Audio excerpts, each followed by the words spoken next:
What's up, everybody? It's Mr. Do the Math here, and today we're going to talk about factoring. But we're going to factor using and looking at the GCF.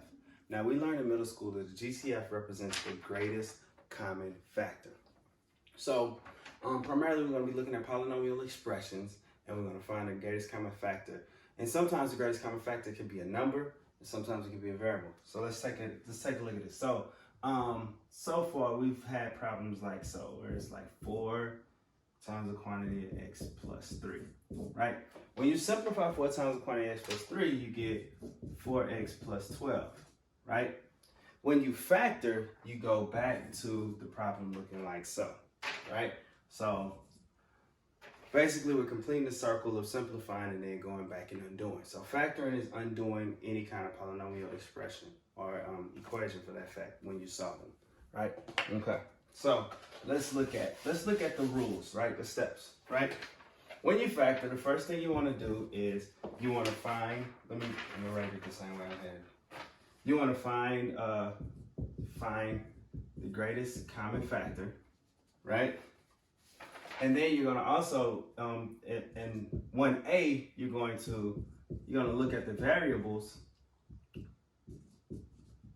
And you're going to find the smallest exponent. You're going to find the smallest exponent of like variables within the terms, right? The second thing you're going to do is whatever the greatest common factor is and the smallest exponent variable with the exponent is, you're going to divide. You're going to divide the whole expression by the GCF, right?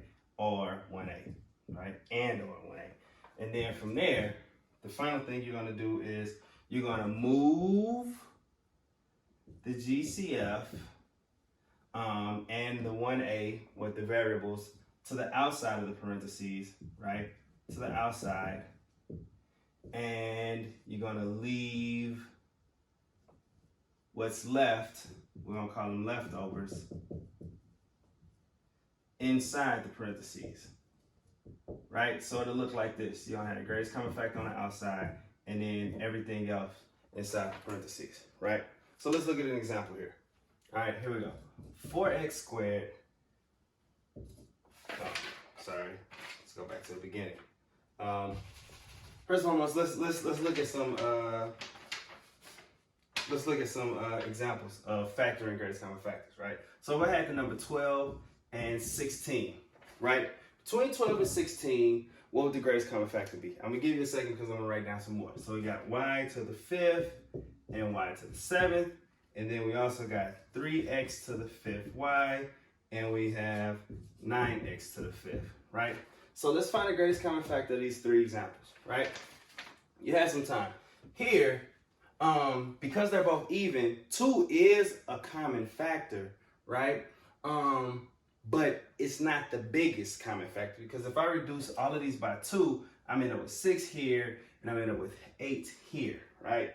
So then you can reduce it again by dividing by 2 a second time, and then you get 3 and 4, right? So with that being said, that's why it's important that we find the greatest common factor, which would be 4 for this one. GCF is 4, right? Now for this one, again, when you have variables, what you have to do is you have to find the smallest exponent between the two. The smallest exponent between 5 and 7 is going to be 5, which means that you can take 5 y's out of this y to the 7th. So the GCF here is y to the 5th. For these two, it's a little different, right? Because we have this y here. There's no y over here, so you can't factor y out of both of these. However, 9 is a multiple of 3, so you can factor out a 3, right? But also they both have x terms, right? Or they have x here in their numbers. So we can take the smallest exponent. The smallest exponent between these is going to be x to the 5th. With that being said, our GCF is then going to be 3x to the 5th, right? So when you're factoring, you can factor out numbers and you can factor out variables. And that's what it's all about. And again, when you're factoring variables, you want to look for the smallest exponent. Okay. Now, let's go to a straight polynomial. Let's factor out a whole polynomial. All right, so here's our first one. Now we did that one in the example. So here we go. X to the second power plus 7x. X to the second power plus 7x. If we want to factor this, what we're going to do is we're going to look at each term and we're going to see what's the same in both terms, right? The first thing we can see is there's an x in both terms, all right? So we're going to look at the smallest variable here. The smallest variable, the smallest exponent is going to be x to the first. So that means that the GCF is x, right? The next thing you want to do is you want to divide. So we're going to divide x from both terms, right? X squared divided by x, you subtract the exponents. We just learned that, right? So we have x here, and then 7x divided by x, that's 1 minus 1, which is 0. X to the 0 power equals 1. So we just have a number, plus 7, right? That's going to stay inside the parentheses. What you use to factor with goes on the outside. That's that x, right? So look, we moved the GCF to the outside, and we left the leftovers inside. So this is our solution, right? When we factor x squared plus 7x, we divided by x, the greatest common factor, and we got this. Good? All right, here we go. Let's look at another example. Here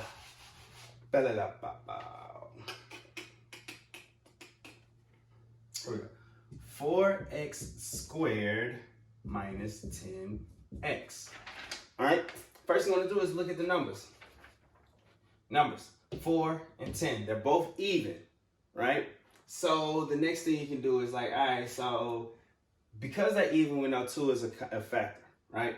But 4 doesn't have a multiple of 10, or 10 is not a multiple of 4, right? So we're just going to stop at 2, right? So numerically, 2 is going to be one of the GCFs. All right, let's put it up here, GCF.